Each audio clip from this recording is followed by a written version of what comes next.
as difficult as you might think. Substance smuggling.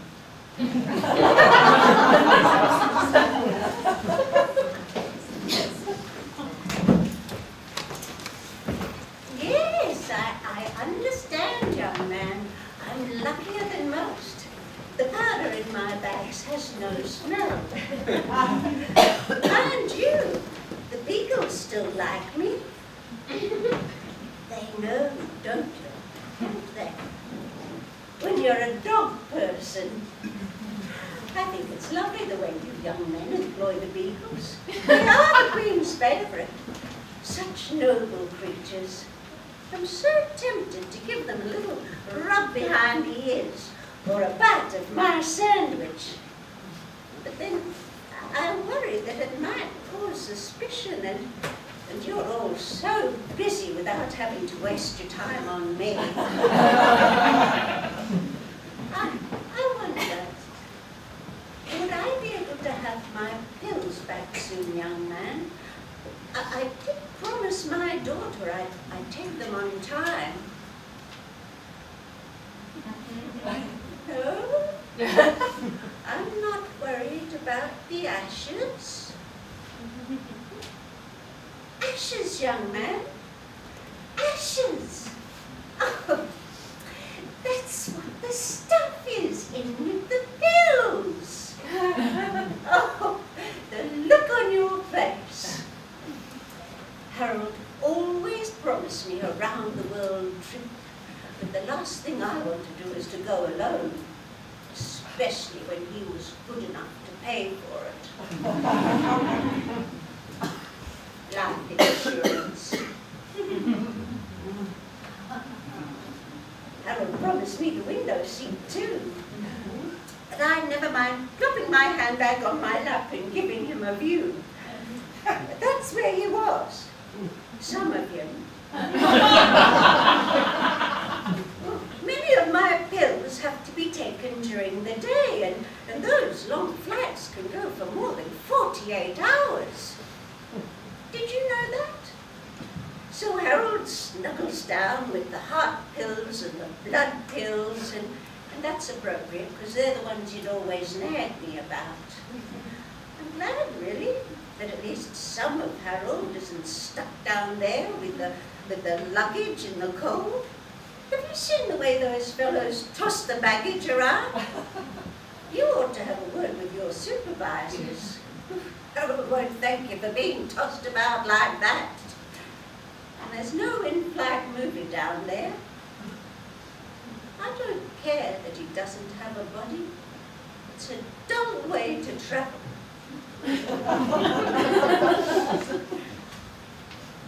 Now, I don't know if you have a sensitive tummy, young man. Since you asked, no. No, it wasn't an easy feat getting Harold in the pill bottles.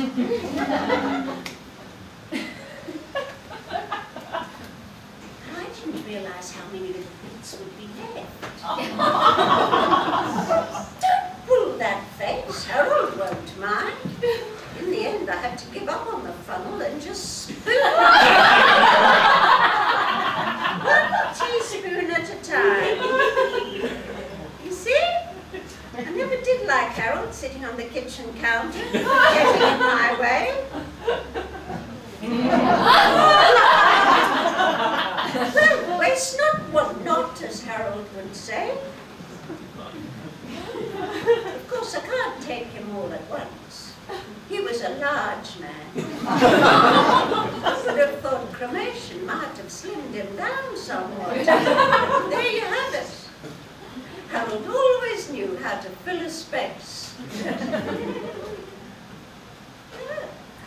I wasn't planning on coming home at all after each destination. Our idea had always been to travel from one spot to the other without stopping, and just forget for a little while that we had a house to come home to.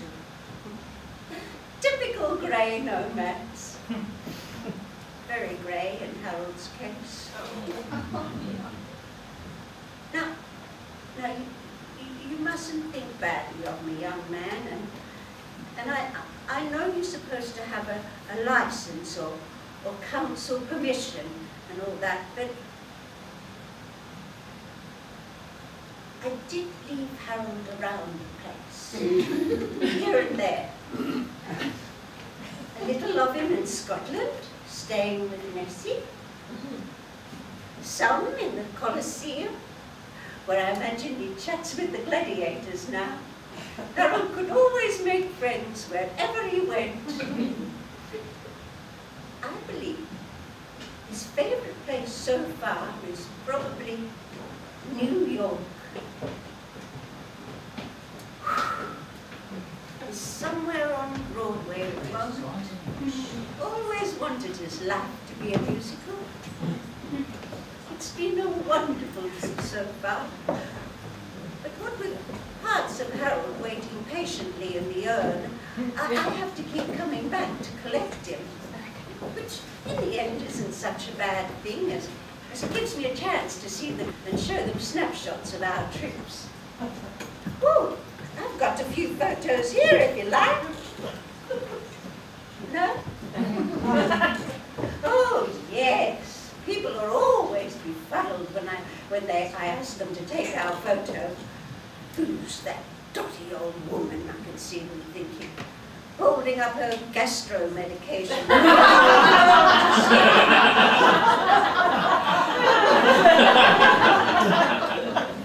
Harold was always photogenic in life, but you can't ask a pill bottle to take selfies.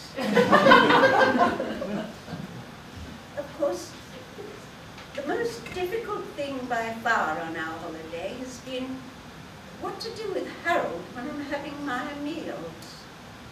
Some medications, as you probably know, young man, need to be taken with food. But I can hardly sit there at the table and tip my pills into my hands with everybody nearby. Harold might be scattered everywhere. And he never did have the same taste in cuisine as I do.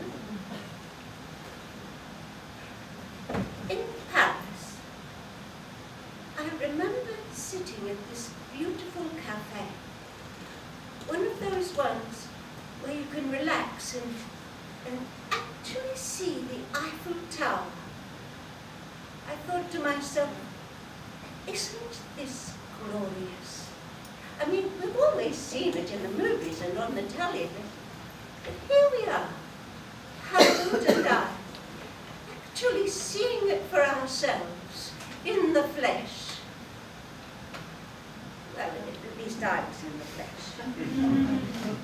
Afterwards, I'm afraid I was a little bit of a spendthrift, and up I went, up in the elevator, all the way to the very top, looking out over the city lights, watching the world go by. All those people, like little ants, sipping wine and eating cheese. Romantic little ants. Harold and I, looking at those old buildings down far below. Oh, Harold might tut at the expense, but it was worth it. Just to see a little bit of him floating away in the beautiful French air. Harold always fancied skydiving. We're on our way home, just a sprinkle of Harold and I, when your employee stopped us. Yes, I understand he was only doing his job, and honestly, Harold is probably having a good old laugh right now, wherever you have him. Never was arrested, was my Harold. But I quite like the idea of going with a rebel. The urn is halfway full. I always was a glass half full girl myself. No point in being pessimistic. But, well, it does mean our holiday is just about halfway through.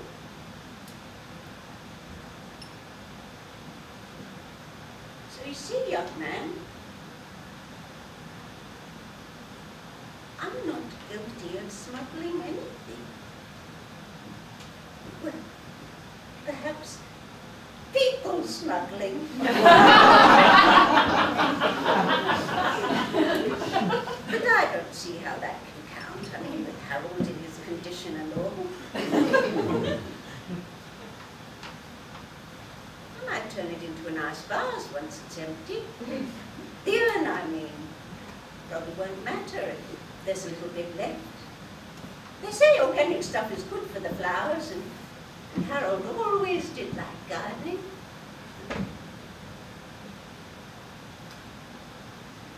Maybe when this trip is all done, and I've had a rest, of course, and if you lot don't charge me with anything too severe, I'll take another trip.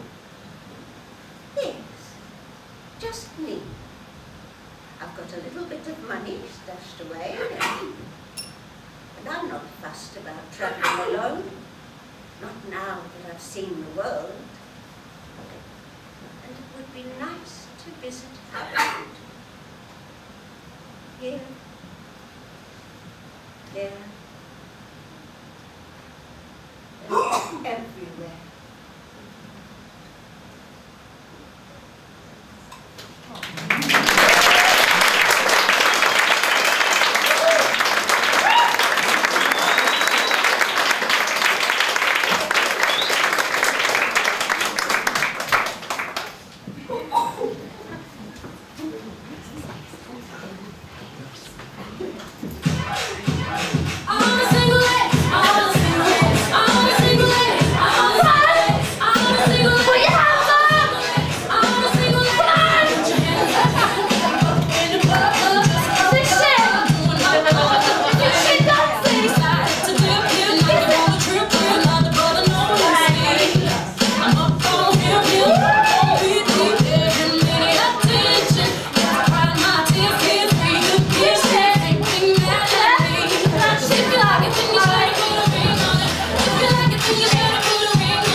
On your boyfriend.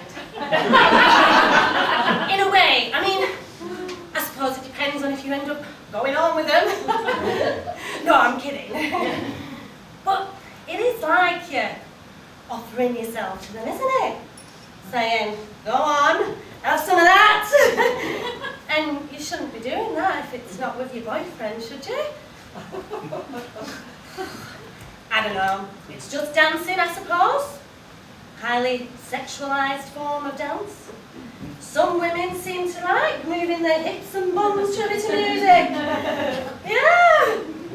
It's not for me, I don't think. Twerking. My friend Jude, she says if I want to spice things up, I should try sexting. But I'm not sure about sexting either. I mean, it's a really fine line between getting your rocks off and sexual assault. No, it is. It is because, I mean, it just depends whether you want and like the attention or not. And, well, I don't know. Jude says everybody's up to this these days. Oh. Well, I've got to say, Jude, when Colin from accounts sent her a dirty text message after a drunken lunch, she was straight up to HR trying to get him done for sexual harassment. But when Eddie from the art department, now, Eddie sent her a near enough identical text message because, let's face it, Men, you're not very imaginative when it comes to desire. No. Well, she couldn't wipe the smile off her face for near on a month. And I bet she told her Peter about Colin, but she didn't tell him about Eddie. Now, I'm not judging, and I'm not saying that she did anything wrong. I am just asking what the boundaries are these days. I mean, it's just not so clear cut anymore, is it? With all these dance moves, yeah, and technology. And you can't talk to men about it. No, because they just manipulate the situation and end up getting a better deal. It's all right for them. You've always had the luxury, haven't you? Of magazines and titty bars and pornos. And what have we got? Our imagination. Then they've got that too, haven't they? Yeah, because you look at all that stuff, don't you? Yeah, and then when you come home and give us one, you're still thinking about Miss August and her massive fucking melons. Tatty with angel wings where her muff used to be. I don't see how that turns anyone on me. Tits the size of basketballs and a vagina that looks like a 6-year-old's. Not that 6-year-olds have tattoos. I don't know what's up with me lately. Jude thinks it's to do with our Mick, that he's up to something. But I don't think he'd do anything. He loves me. I don't know at what time. I mean, he's always working. Not that I see any extra money. Anyway, I have to admit though, I've seen some things recently on his phone. You know, like photos of other women. And I can't very well say anything, can I? Because it'll cause a row and then I'll get in trouble because I was snooping. I mustn't worry. Jude says men are always looking at this kind of thing, aren't they? Yeah. And they're just photos of, well, tits mainly. And vaginas. I mean, there's some of tits and vaginas together in one shot, and there's screenshots with text messages with the owners of these tits and vaginas and some webcam shots, but it's nothing much really. It's just like a magazine, I suppose. And there's not many, I mean more than 10, less than 100, give or take. I know what you're thinking. You're thinking that's not decent boyfriend behaviour. It's lying, cheating, piece of shit behaviour and that I deserve someone better. And maybe you're right. But they're just pictures. Yeah? I mean, they're not pictures in a magazine anymore. I mean, there are pictures on a phone and hundreds of fucking pictures of all these women with no heads, no minds, just a big pair of knuckles and a shaved twat. And it's alright, because it's allowed. Because then he gets to come home to me, plain Maggie, no tits, but a big personality. I know what you're thinking. And I'm thinking it too. You know what I'm going to do? Friday night, me, Jude, and Eddie from the art department. Hey, Eddie! We're going out. And I am hitting the dance floor.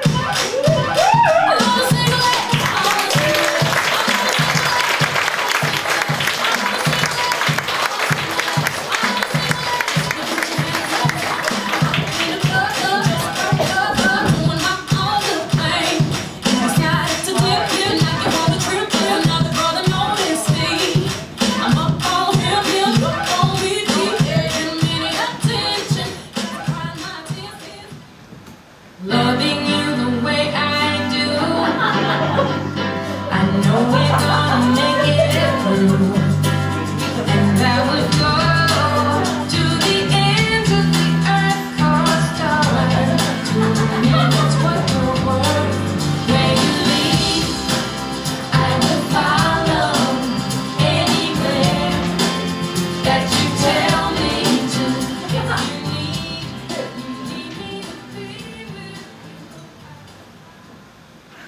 I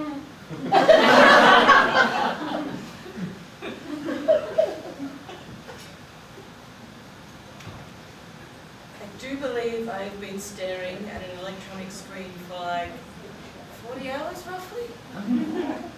Maybe. On and off. My brain. Brainy. Smart kid. Smart kid, eh? So, I started watching Gilmore Girls, and obviously Lorelai belongs with Luke. I mean, duh!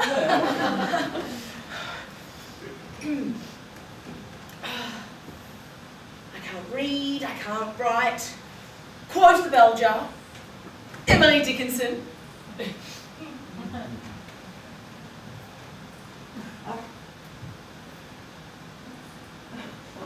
Sorry, my eye is itchy. Who's your audience? What's your angle? What are you trying to say? Well, in my opinion, and that's all I have to say now, thank you. That's cute, you're actually quite intelligent. Drink. First time I was bleeding, split me open like chicken legs. That's pretty good, I guess. My God, I'm so embarrassed. It's like not even a big deal.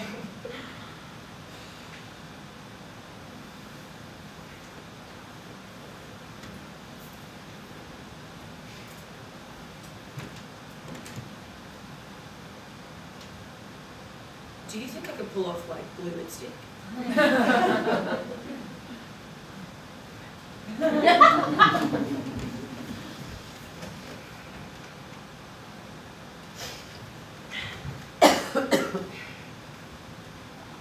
I mean, Rory should have just slept with him, just get it over with. I mean, what I was expecting, something else. I guess I didn't feel like what I thought. Squishy? Squishier. Squish, squish, squish, squish. No, I'm fine, I'm good, I'm okay.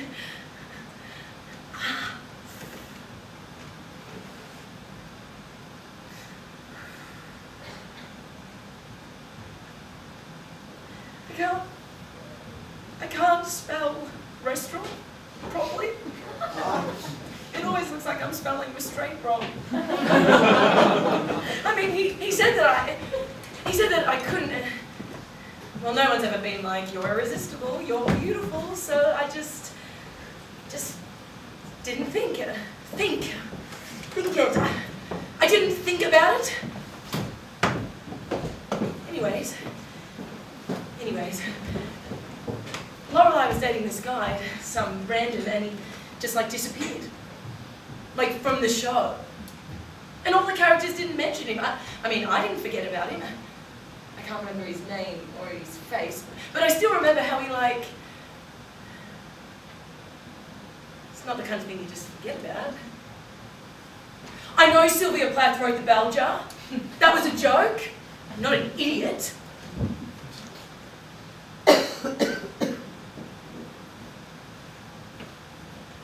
Bruises go from pink to purple, to blue to green, to yellow, to black, to skin.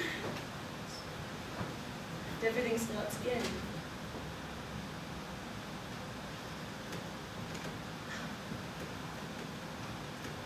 Sometimes my stomach hurts when I think it through.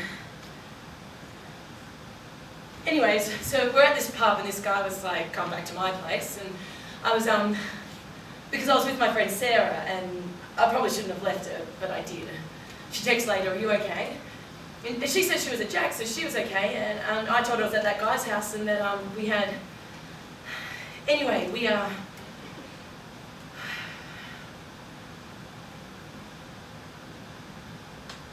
I mean, Sarah says it's normal to bleed after, so I'm not worried.